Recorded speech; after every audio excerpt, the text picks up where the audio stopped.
ទាំងអស់គ្នាថ្ងៃនេះយើងនឹងមកបង្ហាញអំពីវិធីនៃការប្រឡាក់សាច់មាន់ឲ្យមានរសជាតិឈ្ងុយឆ្ងាញ់គ្រឿងផ្សំមានដូចជាភ្លៅមាន់អណ្ដែងខ្ញីខ្ទឹមសអំបិលស្ករប៊ីចេងម្សៅរ៉ូឌីប្រេងខ្យងហើយនិងទឹកស៊ីអ៊ីវតាមអនុវត្តនៃវិធីធ្វើទាំងអស់គ្នា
ឥឡូវគ្រឿងនៃយើងធ្វើការបុកបានម៉ត់ហើយយើងចាប់ផ្ដើមនៃការប្រឡាក់សាច់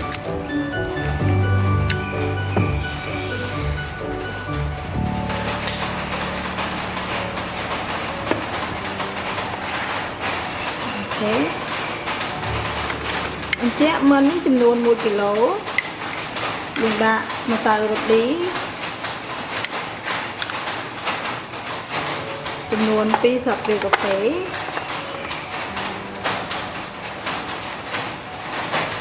អំបិល1ស្លាបព្រាកាហ្វេ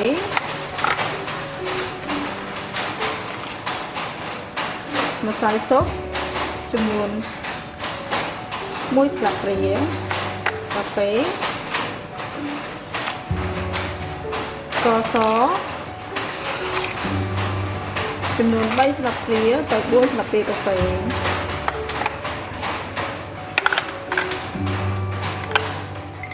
ប្រេងខ្យងចំនួន3ស្លាបព្រាកាហ្វេហើយនឹងទឹកស៊ីអ៊ីវ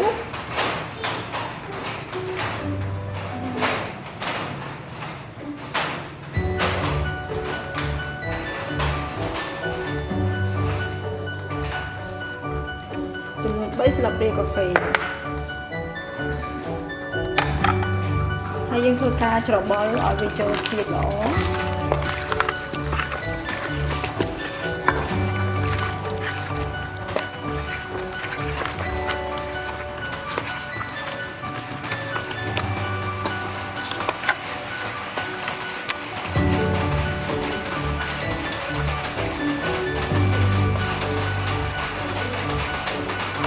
យើងធ្វើការច្របាច់វាឲ្យ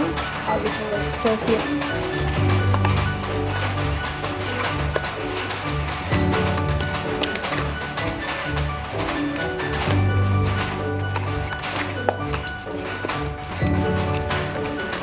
បន្ទាប់មកគឺយើងធ្វើការអូសជាមួយនឹងទឹកយកតែទឹកទេចំពោះគ្រឿងដែលយើងបានបុកហើយបានហ្នឹង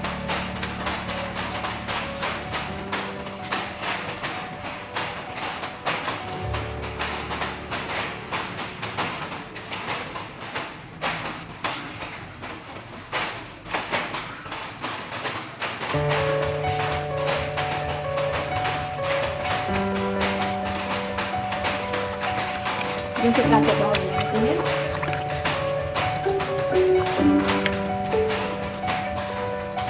អូខេការប្រឡាក់សាច់របស់យើងរួចជាការស្រេចយើងអាចធ្វើការផ្អាប់ទុកបន្តិចទៅដើម្បីឲ្យគ្រឿងហើយនឹងសាច់ចូលជាតិគ្នាបានល្អ